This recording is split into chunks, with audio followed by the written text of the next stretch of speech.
Benjamin Day. Howdy, y'all. I'm Gillian Mason.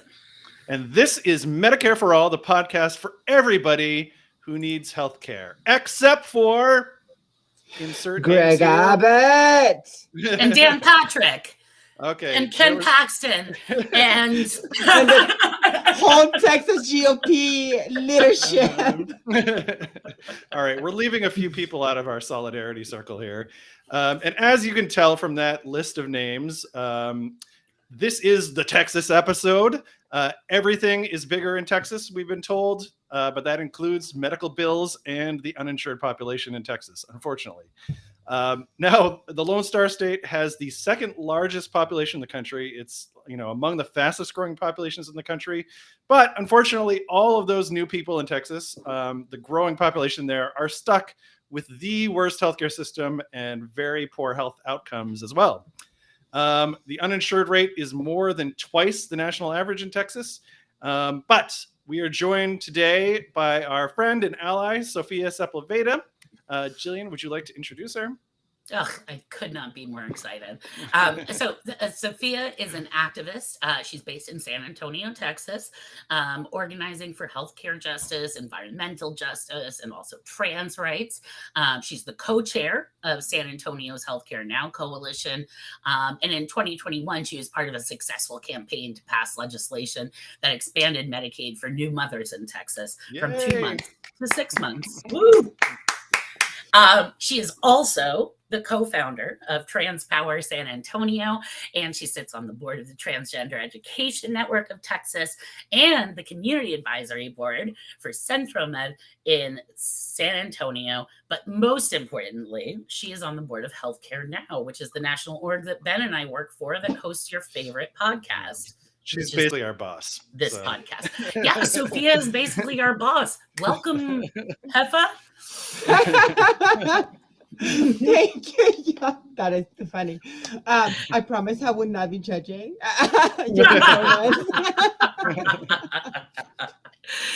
Sofia, we are super excited to have you on the podcast, though. Long time coming. Yes, we're on the hot seat. We better do a good job here, Gillian. I'm excited to be here. So thank you. Good. So I wanted to start by asking you, first of all, just like your healthcare story, how did you come to care about healthcare as an issue, become a Medicare for All supporter? How did you arrive here? Oh, yeah. I mean, super important. So I've been uninsured most of my life, right? Wow. So when it came, it was actually 2014 before, right after the Affordable Care Act passed. And it was like the year before it actually became not just law, but like actually became available for everybody. Right. So my dad passed away. He lived in Nuevo Laredo, Mexico. And I went to see him and I stayed with my brother. And we had a good time, except for my dog. My brother's dog actually scratched my neck. And it's right here. Big hole. Oh, well, Jesus. Yeah.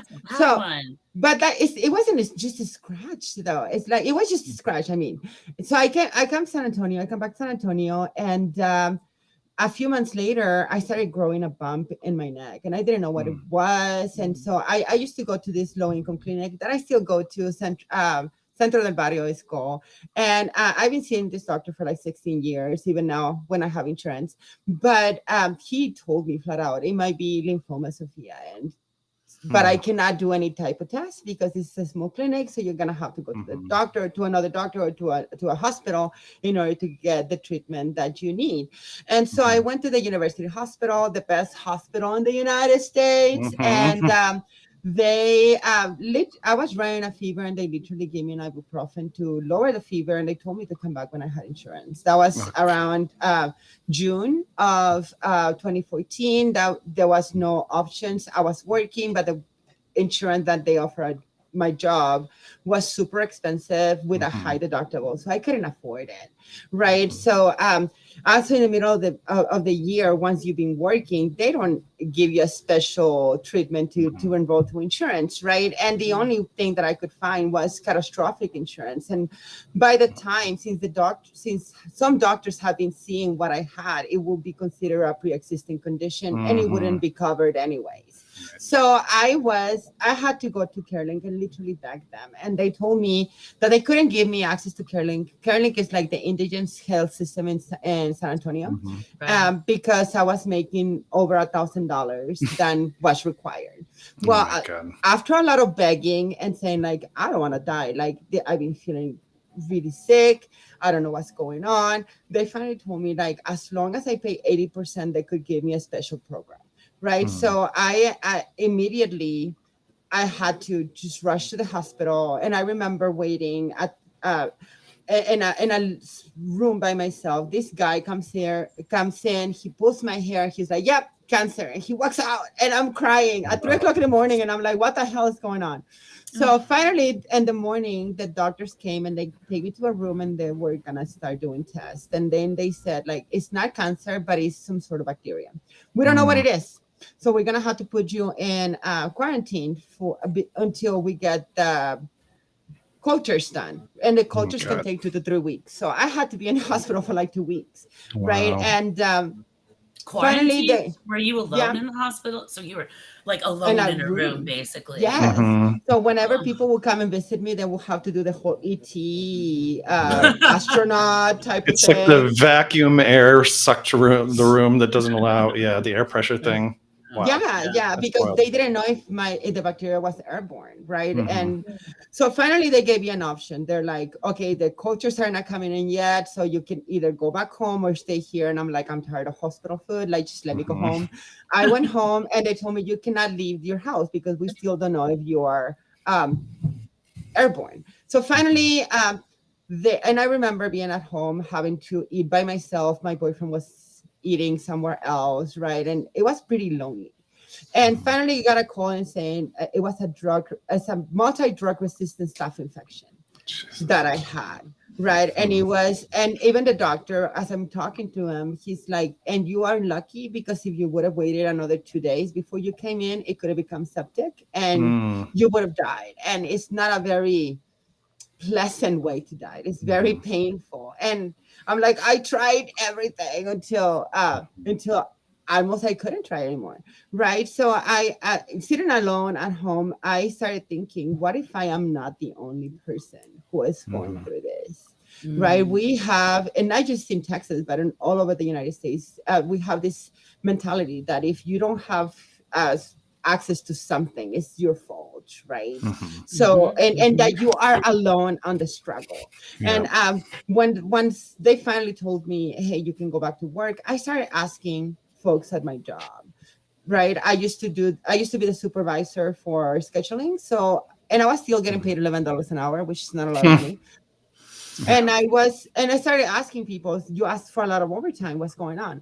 Well, my daughter has asthma, I don't have insurance. So this is the best way that I can get money in order to pay out of pocket in order for my daughter to have access to medication.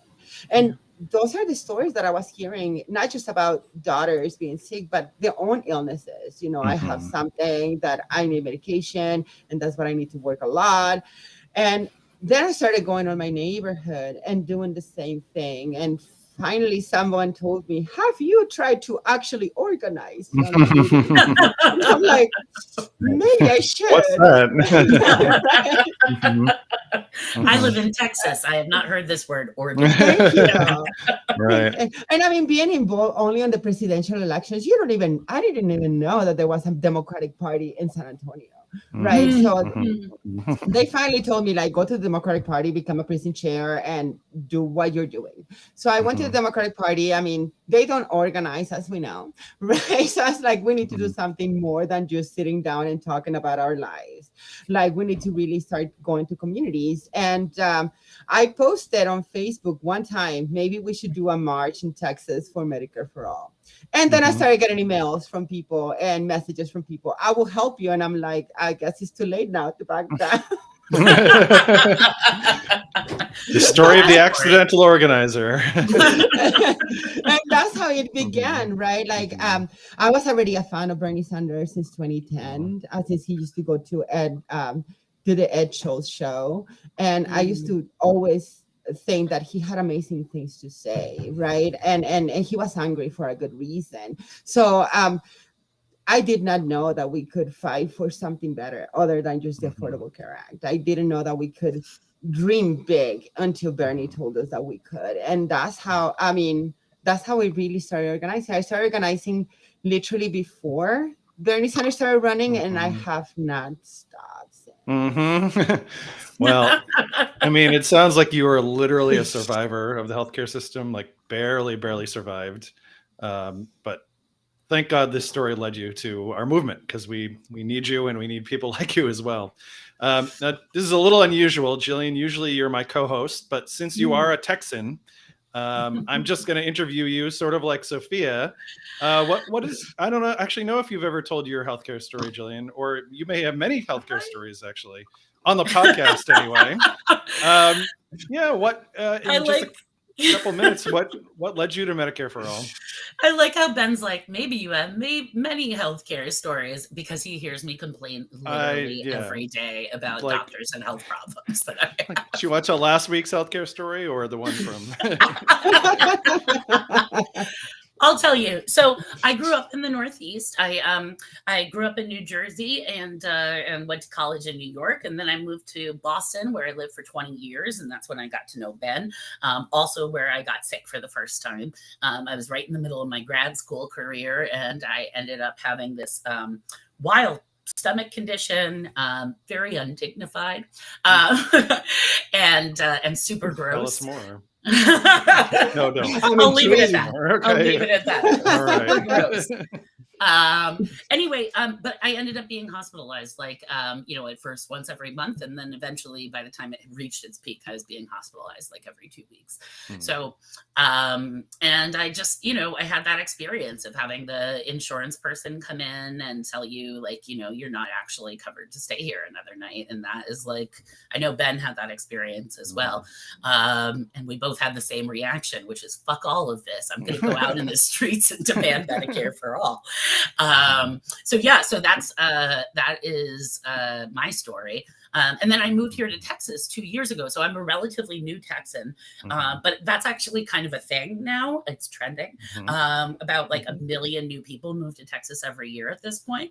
And most of them are from California. Very few of them are actually from Boston, Boston, Massachusetts. But yeah, no, so I came to Texas, and, within a year of being here, I had the experience of going uninsured, and also going and spending a night in the hospital here, which was a real eye-opener about the healthcare system here in Texas. I basically, sat there in the hospital lobby, and they had the TV on or whatever to CNN, and I'm watching a national story on CNN that's being filmed outside the hospital where I'm sitting. That's about how the hospital doesn't have enough beds. Oh, God. You don't want to. That's not what you want to see on TV when you need help from a hospital. It is not. And so I ended up spending, 8 hours in an emergency room. The only treatment that I received was an anti-nausea medication and fluids, right? So IV fluids. And they charged me $25,000 for that. That must have been some good ass fluid. It was really high end IV fluids. I love my very good friend Marlena Teresa Garza, who I'm going to talk about in a second at some point here. But she's saying Hunger Games Texas edition, which is totally. This is Marlena on Facebook. Yeah, totally agree. Thank you. So, Mari. for those who do not live in Texas, or maybe don't live in the South, I'll start by asking Sophia. You've both just kind of told Texas healthcare stories, horror stories, but what do people need to know about the healthcare system in Texas? How is it different from, in California, for example, or in the Northeast? Well, I've never been to California, the Northeast, to say how great the healthcare system is. It's not great anywhere, but it's degrees of bad. So, yeah. Well, other than the fact that Texas hasn't expanded Medicaid, and it doesn't allow. This is a big one. Yeah. Yeah, it doesn't allow people to to be on the Medicaid system unless you are completely disabled or completely broke, right? Like and the fact that our indigenous healthcare systems all over the county have tremendous barriers that ensure that all the people don't take advantage of this type of benefits is very. Go ahead, Gillian. I just wanted to interrupt for folks who don't know about that, but it's the indigent healthcare system. It's basically the system that we have in Texas. It's run by counties, right? So if you can just imagine if you're living in some other part of the country, if your county judge were somehow in charge of whether or not people without money get healthcare here. Sorry, Sophia, go on. This is not just in Texas. This is all over the United States, right? Every county in the United States is supposed to have their indigent healthcare system, and every county is called differently, right? If we want to explain it a little bit. And however, it depends on which county you live in, that you might have the resources that you might not. If you live in a rural county, you might not have the resources to go to access this program because the program is dry. If you live in an urban county, then it's more than likely that you have the resources, or they have the resources to provide you the access to medical care. However, they don't make it known to the people, so people continue thinking that we don't have access to healthcare, right? And that's one thing. The only good difference about Texas and is you can go to the emergency room and you can get charged $25,000, but you can choose to not pay, and it doesn't come out of your credit. It doesn't affect your credit score. And it doesn't, they don't garnish wages based on medical debt. Like there is other counties or other states that they do garnish wages based on medical debt, but not in Texas. And there is other states that actually affect your credit, not in Texas. I see Gillian taking notes over there. She's like, I totally am. I'm like, because I was kind of waiting. To pay this $25,000. I was kind of waiting for Ben to get the letter saying that he should start garnish my wages. Healthcare debt. But it turns out that's a benefit of living in Texas. However, we should acknowledge there are some drawbacks. I just want to run through some of the facts here because I know when we get anecdotal, right? Like, people could think, well, Sophia and Gillian are having a hard time, but, that could just be them. But no, seriously, no. This is seriously an issue. So Texas has the highest uninsured rate in the country. 18% of people here are uninsured. That's literally twice the national average. And when you start talking about race, that's when you start to see some of the most crazy disparities, which is 30% of Latinx Texans and about 17% of African-American Texans are uninsured. And basically, just to give you an idea of how rare this is, only 5 other states have more than 12% of their population uninsured. And Texas is 18% uninsured. 18%, yeah, which is just wild. Not only in adults, but we have the highest children uninsured. Right. I think it's 11% of children are uninsured in Texas. That's right. Yeah. That's right. Absolutely. Because you can tell a lot about a state based on, what they do with their children. And here we just throw them to the wolves, I guess. Right. Or the javelinas, depending on what javelinas for, by the way. It's a real problem in a lot of cities in Texas. Basically, Texas has the largest number of residents who say they skip healthcare they need because of costs. Fewer residents who report having a regular source of healthcare. And Texas health insurance costs actually comprise a larger portion of the average income in Texas than in other states. Mortality rates are higher here in Texas for treatable conditions. Maternal mortality rate, we're number 8. Absolutely. As this list goes on, my jaw drops further and further. Is there much more, Gillian? I'll give a few more. God. One thing that I want to give a big, as a person who struggles with mental illness myself, I just want to say Texas is ranked dead last in access to mental health care. Dead last, and then, of course, all of this ties into Medicaid expansion, which is something that's not particular to Texas, but we are one of the 12 states that opted out of the Medicaid expansion, which I know you've done a lot of work on. Sophia's talking about that, Yeah. I mean, And all of this is for a reason, right? Like Texas, a lot of people keep on telling me like Texas, it's just the system that working. The system is not working. Well, the system is working precisely the way that it was designed, which it was designed to deny access to care to people of color. And that's what we're seeing here in Texas. It is incomprehensible to have to go into the south side of the community where it's more Black or Latina folks, right? And hearing the stories of elderly folks, even on Medicare, who are crying to me because they cannot afford a medication. They have to rely on older children in order to pay for the pills, right? That's how horrible the state of Texas is to our population. I feel like at this point I should enter a disclaimer, which is that we love Texas. And I think most people who live in Texas actually really love Texas. Or I won't speak for you, Sophia. I love Texas. No, you do love Texas, right? Okay, so we all love Texas. Texas is like a beautiful place. It's one of the most beautiful parts of the country. We're huge, right? We have a diverse group of people here. Like you said, our state is almost 40% Latinx. So I think people around the country, when they imagine Texas, they're picturing like our Governor Greg Abbott or Ted Cruz or all of these like racist assholes, right? But for every racist asshole who's spouting about how they don't want to give poor people Medicaid, right?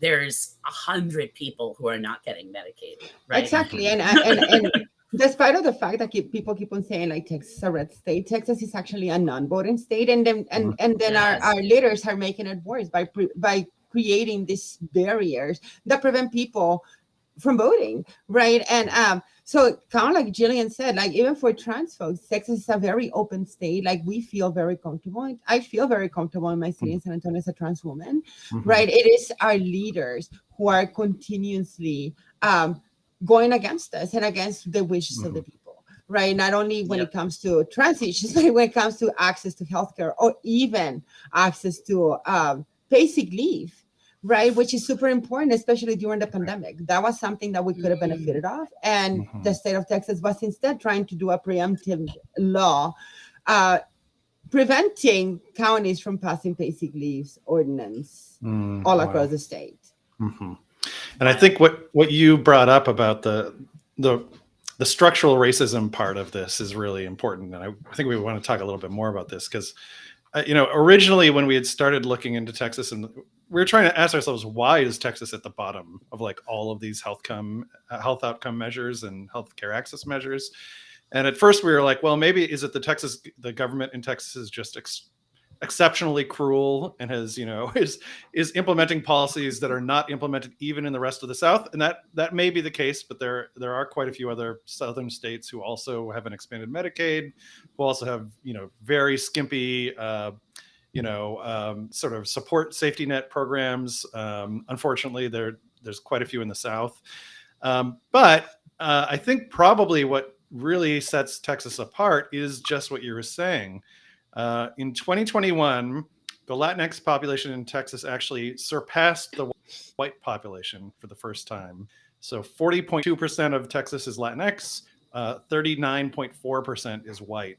And in every state, Latinx people are the most likely to be uninsured, have the worst access to healthcare. So I guess I just wanted to follow up with you about this, Sophia. Can you tell us a bit more about why Latinas have such poor access to healthcare, even when compared to African Americans and other communities of color? Yeah, well, you're not responsible for the entire community, but yeah. Did you ask her if she wanted to talk about that? Because I don't think she wants to. The thing about the Latina community is we tend to work in service jobs, right? Or gig economies, which a lot of these places do not provide access to healthcare, right? Like construction workers, dishwashers, waitress, agriculture, right? So, or even the call centers who are mostly comprised with Latino folks have, like I used to work in one, and I mean, the access to care, even on call centers, is very expensive, right? Like they have 3 tiers. The one of the tiers is like the cheapest one, but you still have to get like $10 out of your paycheck, which is not a lot from your paycheck to begin with is not a lot. So they trying to take $10 more aside of the money that they take from for your insurance in order to have like a savings, a healthcare account. Oh, health savings pay up. Yes, and then it goes to the higher ones and goes to the high one. You can end up paying up to $200 to $300 a month in a job in Texas, right? So a lot of people have to opt out whether do we want to have access to healthcare or do I want to pay my bills, right? And many of us, it's like, I much rather go pay my bills. I much rather pay my rent and then deal with healthcare when we have to cross that bridge, right? Yeah. So we hope you don't have to. Yeah, exactly. So we have to make decisions on our healthcare based on what we're getting paid. And also, not only Texas has not expanded Medicaid, Texas refuses to increase minimum wage, just like many other states in the South. Texas refused to actually provide protections to workers, like a lot of states in the South. So it's a lot of racism that goes with that, and a lot of stigma that goes with not accessing healthcare, because a lot of times, especially in the red states where we have the pull yourself by your own bootstraps mentality, they shame you. They shame you for not earning enough money. They shame you for not having your own house. They shame you for having to ride the bus. They shame you for not having insurance. So it is the shame of going to a hospital or to a doctor and say, I'm uninsured, right? It's very isolating. Not understanding that there are places that we can seek some sort of help that also prevents us from asking, and that we deserve it. Like, period. Yeah, no, absolutely. I kind of just wanted to, I do want to give a shout out to Mari, who's listening on Facebook, because I think that I had this conversation with her that really just like kind of drove that home for me. She was talking to me about, she's been having some health problems recently. Marilena, by the way, is an amazing massage therapist and also a community activist. And she runs the Free Store, which is our program here in Corpus Christi, where we express radical Texas hospitality by distributing goods to our houseless friends. I love that. So thank you, Marlena. So Marlena is someone who's really important to our community. We would like to keep her alive. That being said, she's been having some health problems that are bad enough that they forced her to go to the doctor. And I was talking a little bit with her and her partner about why people here just don't go to the doctor to begin with. And she was basically telling me about how, when you know that you're probably going to get a bill that you can't afford, when you know that you're probably going to get chewed up and spit out by the system, that becomes then a deterrent against even seeking healthcare. Right, sure. Which is why that statistic about Texas having the largest number of people who actually avoid healthcare, that makes a lot of sense to me. What Marilena said, and this sort of like stopped me in my tracks, was in Texas, we don't go to the doctor, we just die. And, right now, Marlena is actually, she's going through the medical system. She's had to travel 2.5 hours to San Antonio, where Sofia is. 2.5 hours, by the way, is, we call it Texas close. Right. You could cross all of Europe, basically. Because everything is so far away here. But regardless, 2.5 hours, right, to seek medical treatment. That's bullshit. But even still, right, she really lacks confidence in the fact that the system is going to be able to help her. And, she's sitting here and she's preparing her will today. She's 31 years old, right? And again, such an important piece of our community. And she has she is queer and has a woman who's her partner. And so she's sitting there writing her will to make sure that her partner will have access to her remains when she dies, right? Like, that's so fucked up. And yet Marlena's story is so common, right? And it shows you, I guess I just wanted to mention that because it really shows you how the healthcare system, the failings in the healthcare system can really get in your head, right? And then they become, it becomes a kind of self-perpetuating and not only the lack of access and the lack of money, right? It's a lack of cultural competency within the doctors that provide us access to healthcare, right? Like a lot of them, they still are with the idea that Black and Latina people can withstand more pain than white people, right? Like, so understanding that even with Medicare for all, at least in Texas, it's not gonna help having an equitable access to medical care. Is how do we start overhauling the education system when it comes to medical care, right? Because it's also very bigoted. It's also very, very racist, and it's very homophobic. So what are we doing to ensure that these doctors who are coming into these positions are able to not only talk to the community, but understand the problems of the community? Because one problem can look much different than somebody else, especially when you are only dealing with white folks, right? Then you have somebody who's Black or Latino, and then you're like, are they here because they're really sick or they want pain medications? So it's just the same thing that I was asked, right? Like,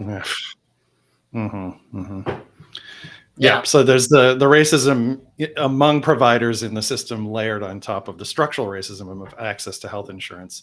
And I think to take that even a deeper level, when you think about the sort of the history of structural racism in different occupations, different industries, agriculture and domestic work have almost always been excluded from like a lot of big social programs. So like when Social Security was first created, it excluded people working in agriculture and domestic work, which just happened to be the two industries that employed basically all African Americans at the time that passed. They also weren't allowed to form unions. Exactly. I was going to say that as well. That's right. The labor laws that were created also excluded agricultural workers, and they still do. I mean, there's the national laws that have been somewhat fixed, but then there's also the state laws. I remember it was just a few years ago in Massachusetts that domestic workers were kind of added to Massachusetts's labor laws, like minimum wage and everything else. This was just a few years ago.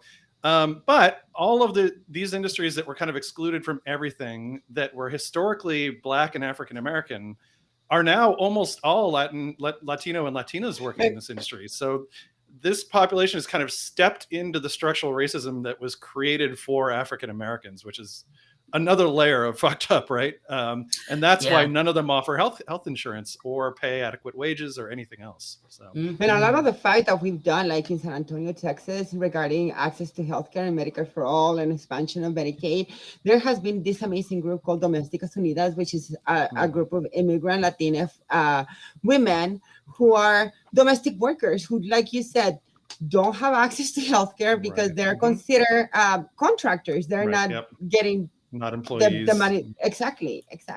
Yeah. And you have to, these are all leftover basically from the Jim Crow era. It was like the Jim Crow version that even in non-slavery states. But you mentioned this kick-ass organization, which is a great segue because I wanted to ask you not about the shitty parts of Texas, but how are Texans like fighting back to win a just healthcare system?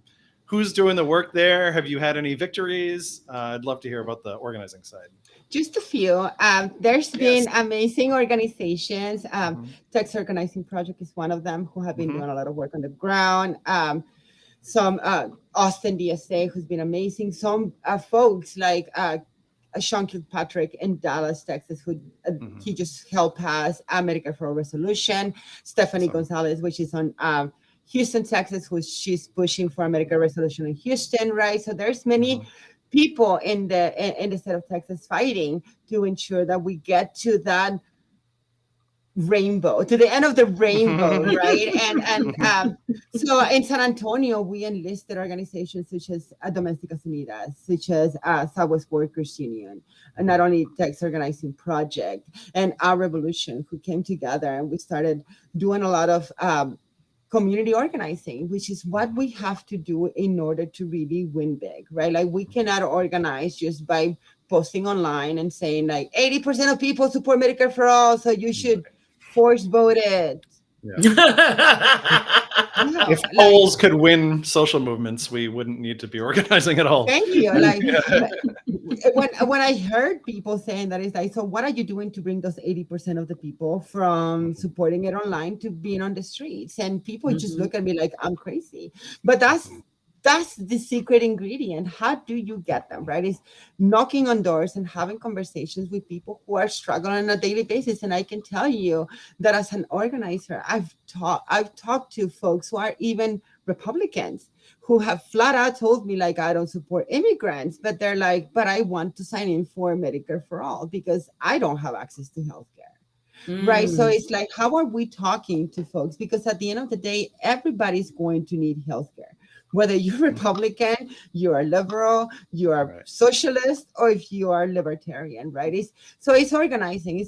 And not just organize your group of friends. Yes, organize your group of friends, but organize your people in the community, the neighbor that you play basketball with, right? So that's what we did when we were targeting Lloyd Doggett in 2019. We got him to support Medicare for all, right? After 2 years, we got... that was a huge win, by the way. I mean, Lloyd Doggett, he was a member of the Progressive Caucus, but still had never supported publicly Medicare for all. And after a years long organizing battle, you guys got him to jump on board, which was amazing. That gave the whole national movement a boost. We were like, wow. So. But it's because we never let out, right? Like we find out he had an event, we showed up and we disrupt the event with Medicare for all things. I remember one time he did an event for veterans and we disrupted and they told us how disrespectful we were for disrupting this veteran. Veterans need health care too. Come on. And I said, you know what? Disrespectful to me is letting me die because I don't have health care. And they looked at me and it's like, sorry, just talk. How rude. Sofia, you got to tell us more about how y'all managed to pass this that Medicaid expansion, or not Medicaid expansion, but the expansion and access to Medicaid for mothers, because that's such a huge victory, and I know you accomplished that definitely through a lot of hard work. That was a lot of work. And it was, and not just with Texas Organizing Project that I was working at the time, but it was also the Children Defense Fund and the Every Texans, formerly known as Public Priority, Texas Public Policy Priorities. That's what it used to call. And we got together and was like, how are we going to push for Medicaid expansion? That was our main goal. Well, in last year, actually, 2021, what can we do to ensure that we're not just passing Medicaid expansion, we are protecting just in case this doesn't work, right? So we started getting a lot of folks together during the pandemic.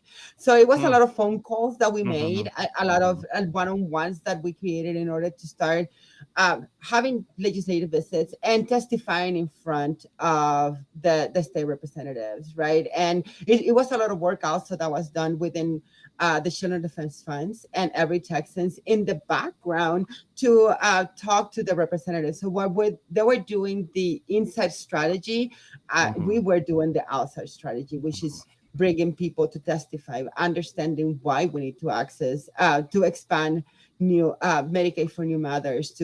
If we wanted to do it a year, we got 6 months, but it's better than 2 months that we used to have. Right. So what is the next fight? Is expanding and ensuring to expand that to a year, because we cannot say that Texas is a state for families when we at the end of the day don't really care about families, right? Or children. Children. You cannot say we're passing an anti-abortion law because we care about children, but we don't care about children once they're born. Exactly. Right. So what is it that you care about? Yeah. I don't know if I answered your question, but it was a lot of phone calls that we did, brought like around 400 people to testify. So, and we just packed up the committees in order for them to be heard. And it was unprecedented because we never done that before. Like for the first time ever since we passed the Affordable Care Act, Texas has not put the ACA and a legislation, and this was the first time that they had a discussion on the ACA. So that was a huge win for us. I think what really gives me hope about Texas, and I think not just for Texas, but basically for the whole country, because Republicans can only win nationally if they win Texas, at least for presidential races, right? As soon as Texas flips blue, which everyone kind of expects that it will eventually, that's it. For the Republican Party can't survive as it is currently constituted with its current policies. And, Texas has been majority people of color since 2004, I think. And increasingly so every year. People of color do not vote Republican.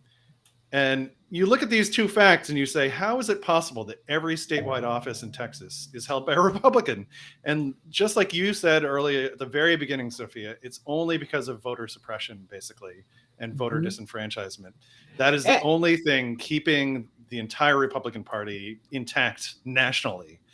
And it feels very different when you visit Texas. You realize it's not all right-wing lunatics.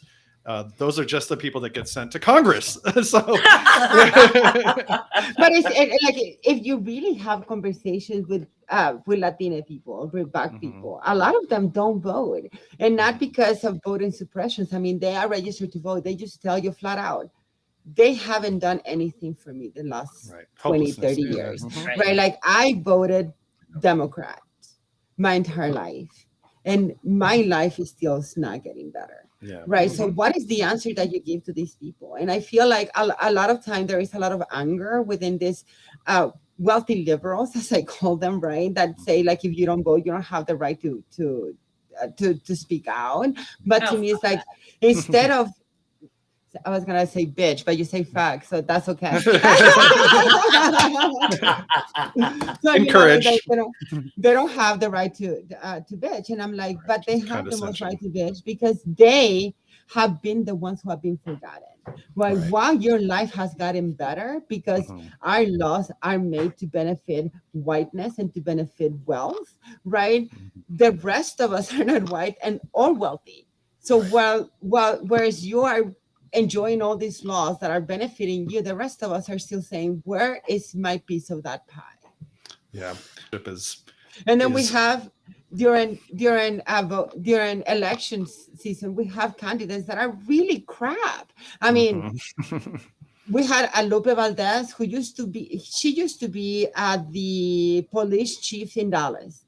She worked very closely with ICE. She ensured that she was deporting immigrant folks, right? But yet the Democratic Party nominated her as the governor nominee. So like when you continue putting Republican lights at the helms of the Democratic Party in order to get support from Republicans are going to always vote for the Republican. They're not going to vote for you. Yes. So whenever say it you louder for the people in the back. Right. So whenever you start choosing people who are loud when it comes to progressive issues, like a Greg Casar, right? Like he's not afraid to say, I'm for Medicare for all.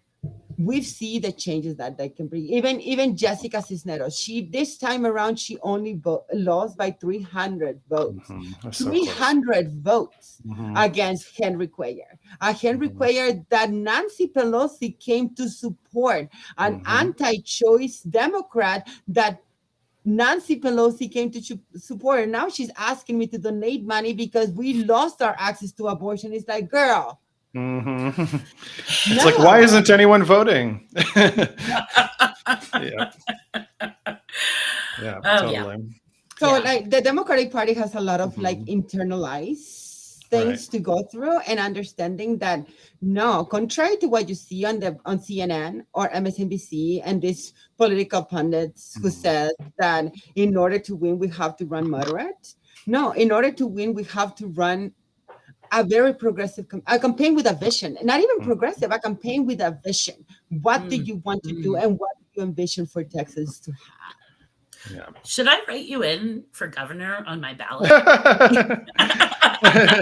It's like, I don't want that job. Yeah, this is one of the many reasons that Healthcare Now does not endorse candidates. We try to stay focused on like issue-based organizing and pushing all candidates, but obviously the candidates who are running dramatically impact our attempts to win all this.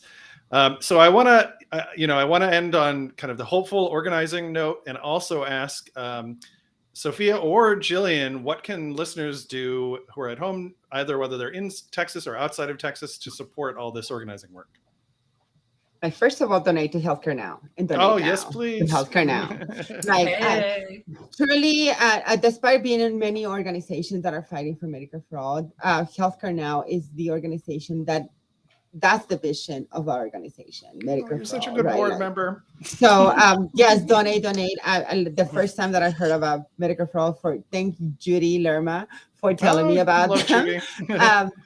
I fell in love because I understand the mission, and the mission is for everybody to have access to healthcare, except for Greg Abbott. Paxton, and we mentioned it earlier, but yes, and other organizations who are doing an amazing job on the ground, like again, Texas Organizing Project, my new job, Equality Texas, when it comes to transgender rights, right? Like trans people, we need access to healthcare too. It's not only the bathrooms, it's also healthcare. So let's make sure that we are supporting these organizations. And Southwest Workers Union Domésticas Unidas, who was an amazing and intricate part of our winning Aloy Doggett to signing to Medicare for All. So join the movement, join the real movement, not just the meetings where you talk about what could we do, but also people who are on the ground talking to people and bringing them together. Yes. That is real organizing. That is real power. Exactly. That's how we make changes. Move beyond collectivism or your social media comments. Those are not organizing or politics. Gillian, anything else you wanted to add in terms of how folks can get involved?